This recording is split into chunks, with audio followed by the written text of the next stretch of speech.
6. fejezet. Anya! Anilen kinyitotta a szemét, és gyorsan be is csukta. Nem látok, mormolta Kában. Várj, felelte Kali, és letörölte a homokot az anyja szeméről. Most próbáld meg. Anilen ismét kinyitotta a szemét. Kali nyeregolajtól foltos arcát látta maga felett. Megint megszólalt, a hangja recsegve tört elő a torkából. Kali, te... Minden rendben, anyu, hadarta sietve a lány. Jól vagyok.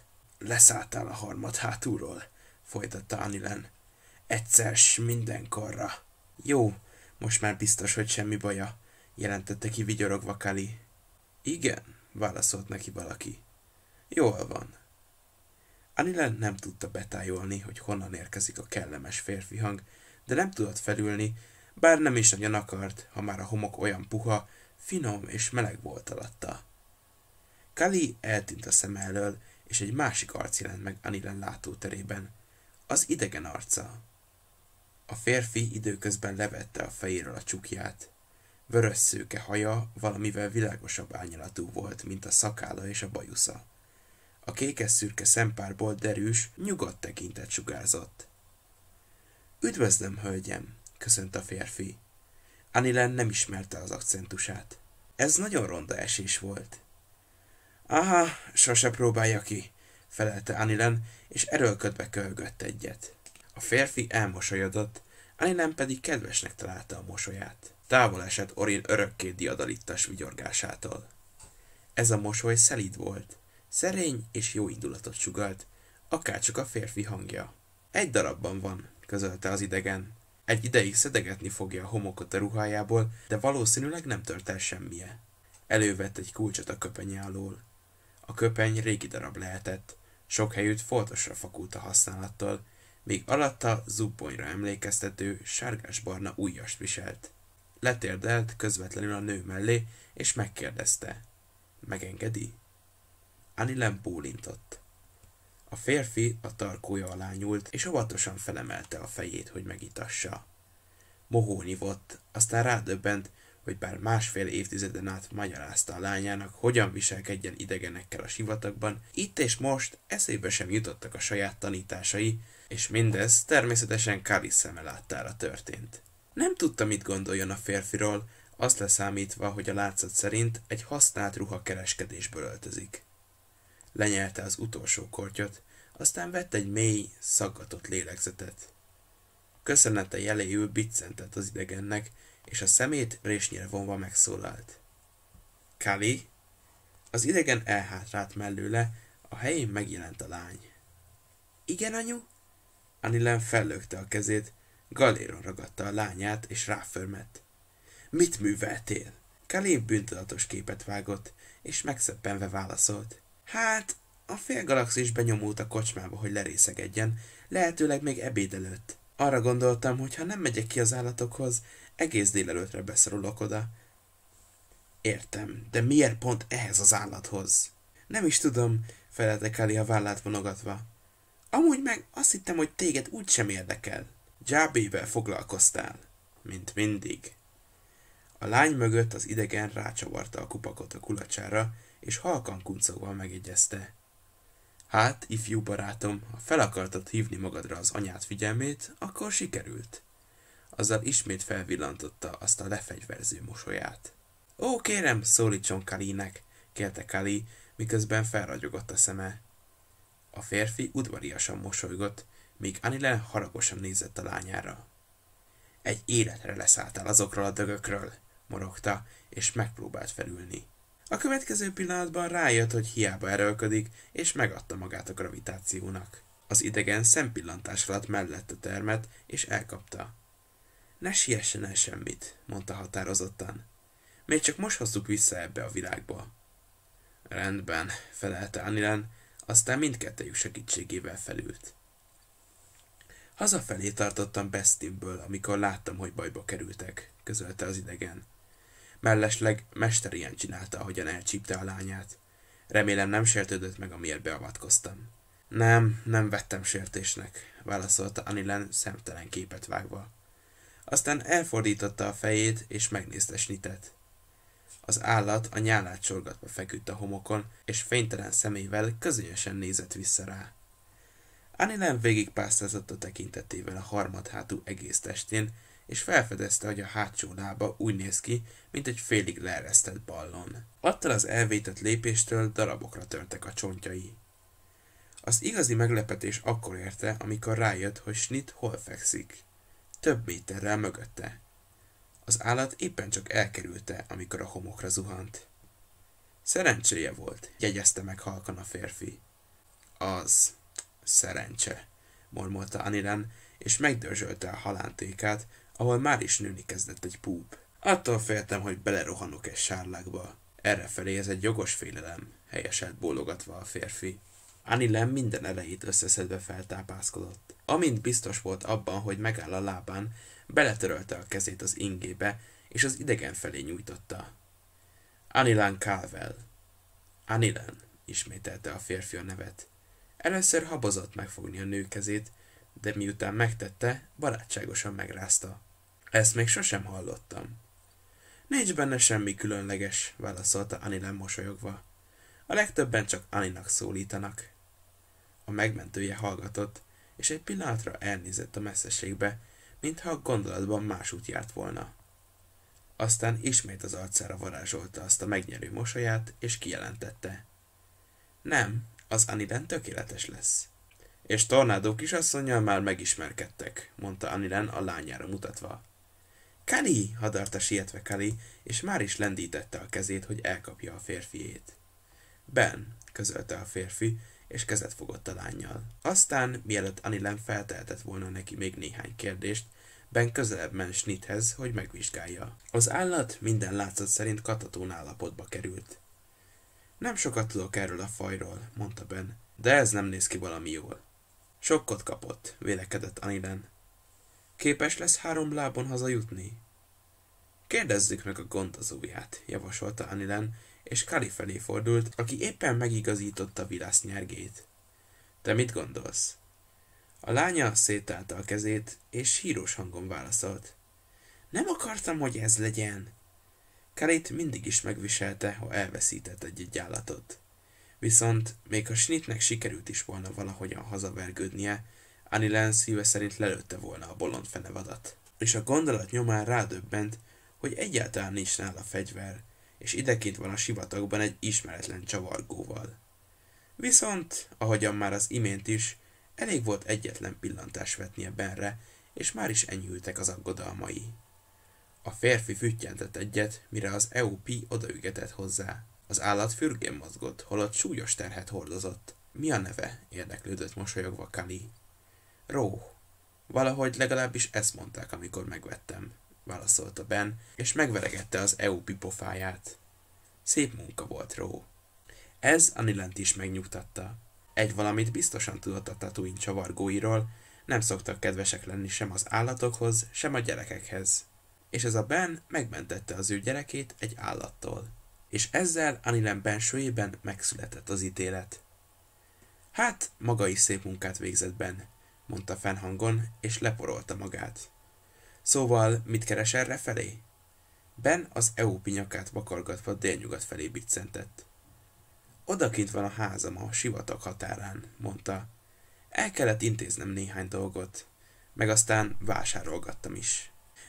Ehhez nem kell elmennie Bestinig, csapott le Anilen, és jobb kedve derült. Vetett egy pillantást a Ró nyeregtáskáiból kimeredő tárgyakra, és hozzátette. Az oázis sokkal közelebb van. A Pika oázis? Kérdezte Ben az állát vakargatva. Hallottam, hogy ott is van egy nagy vegyesbolt.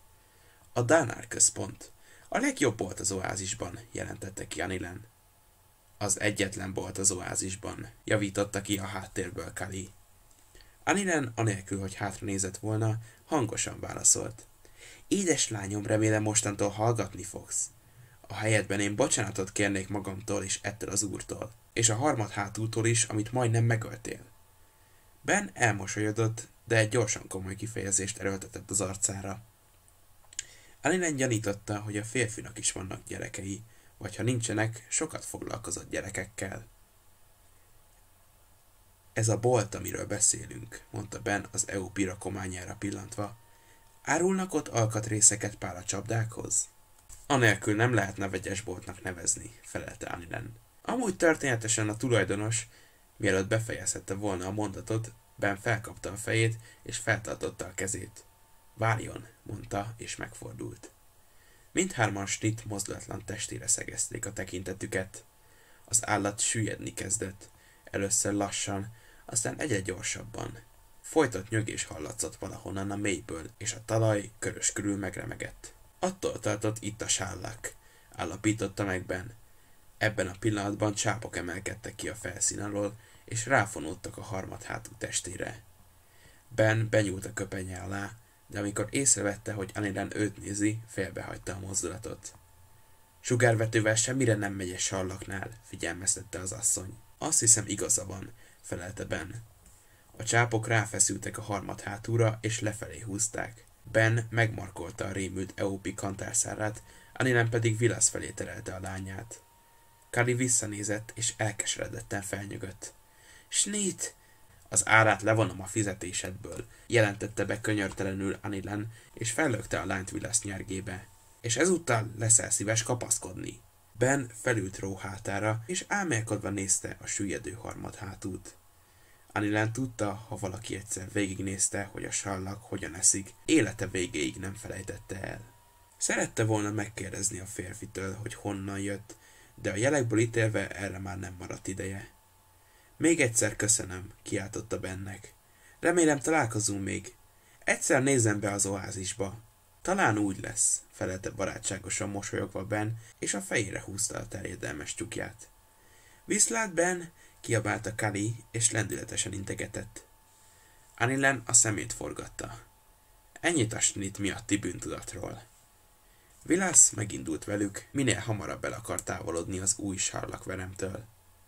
Anilennek eszébe jutott valami. Visszafordult Ben felé, aki már délnyugati irányba fordította a hátasát. Hé! Kiáltotta a férfi után. Tessék! Ne haragudjon, folytatta Anilen, de az előbb nem értettem a család nevét. Ó, felelte Ben, és hátradőlt ültében, mert Ró hirtelen ügetni kezdett. Bocsánat, tette hozzá, és mentegetőzve széttárta a karját, mi alatt az Eopi egyre gyorsított. Azt hiszem, Ró szeretne már otthon lenni. Semmi kétség, gondolta Anilen. Ezzel nincs egyedül. Ájárk egy dűnegerincén hasalva figyelte a három embert, amit elválnak egymástól. A jó szeme nagyon éles volt, és a szemcsövébe épített lencsével is messzire látott, ha úgy állította be. Akárki készítette, hasznos dolgot csinált, de Ájárk most már kételkedett ebben, mert valami olyat látott, ami teljesen értelmetlennek tűnt. Rögtön azután, hogy az Eopin ülő férfi lekapta a fiatal nőt a száguldó harmadhátúról, ami önmagában is lenyűgöző tett volt, annyi bizonyos, a megvadult állat megbotlott, és a lendülettől bukfencezni kezdett, és ledobta magáról a másik nőt. A nőnek össze kellett volna zúzódnia a szörnyeteg alatt, ám ez nem ő esett, hanem egy pillanatra megakadt, és egy helyben lebegett. Mintha maga a föld taszította volna el az őrjöngő fenevadat. Aztán még egyet fordult, és irányt váltva zuhant le, nem sokkal a nő mellé. A fiatalabbik nő az Eopi hátán hasalva másfelé nézett, így nem láthatta, hogy mi történik. De a férfinak látnia kellett, és legkevésbé sem lepődött meg. A Tuskenek pontosan tudták, hogy egy meglepett ember milyen arcot vág. Ezen a férfin nem látszott semmi, még akkor sem, amikor az óriási gyík a levegőben lebegett. A Tuskenek rég megtanulták, hogy a telepesek miféle hatalomnak parancsolnak. Silánymágiát használtak, a varázslataik kézzelfogható alkotóelemeken alapultak, amelyeket meghatározott módon kellett összerakni. A siklók csupán kisebb-nagyobb fémvackok együttesei voltak. Ha valaki megbontotta az alkotó részek sorrendjét, a varázslat többé nem hatott. Ájárk megbízhatatlanak tartotta ezt a fajta mágiát. Ám amit az imént látott, abban nem vettek részt fémek, sem alkatrészek, sem gépezetek. Csak is emberek. Ájárk leereszkedett a dűne oldalába, és elgondolkodott. Ez itt nem a Krayt sárkány hamis üvöltése volt. De mit jósolt? A homok népe már így is nehezen boldogult. Ha a telepesek még nagyobb hatalomra tettek szert, Az azt jelentette, hogy a sivatag harcosainak még óvatosabbnak kell lenniük. Ájáknak tudnia kellett, hogy mivel kerültek szembe. Mi ez a hatalom? És melyik ember birtokolja? Amennyire ő látta, a férfinak nem volt különösebb oka arra, hogy veszélynek tegye ki magát a nők kedvéért. Hogy hogyan kerültek ide a sivatagba, az az első pillantásra tisztán látszott. A nők, mint már oly sok másik telepes, megpróbálták megszelídíteni magát az élet szellemét. Ebben az esetben a harmadhátúakat, amiknek a hegyekben lett volna a helyük. Teljesen helyén való volt, hogy kudarcot vallottak. Meg kellett volna halniuk, és a szőrösképű férfinak hagynia kellett volna, hogy ez megtörténjen. Az élőlények csak is magukkal törődtek, csak is magukon segítettek. A Tuskenek így gondolkodtak és éreztek. És ez arra utalt, hogy az idősebbik nő az, aki varázserővel bír. Ő vetette be a tudományát, először azért, hogy ne törje össze magát, amikor a talajra érkezik, aztán pedig, hogy félrelökje a felé zuhanó harmadhátút. A férfinak tudnia kellett, hogy a nő nincs veszélyben, hogy képes megmenteni saját magát. Igen, csak is így történhetett. Mialatt a nő összeszedte magát. Ájárk mozdulatlanul üldögélt, és azon töprengett, hogy melyik a helyes út.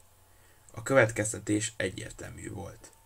A telepes nőnek meg kell halnia, méghozzá minél hamarabb, nehogy átadja másoknak a tudását. És most, amikor a harmadhátúja két ember súlyát cipeli, Ájárk megérezte, hogy a homok megremeg alatta.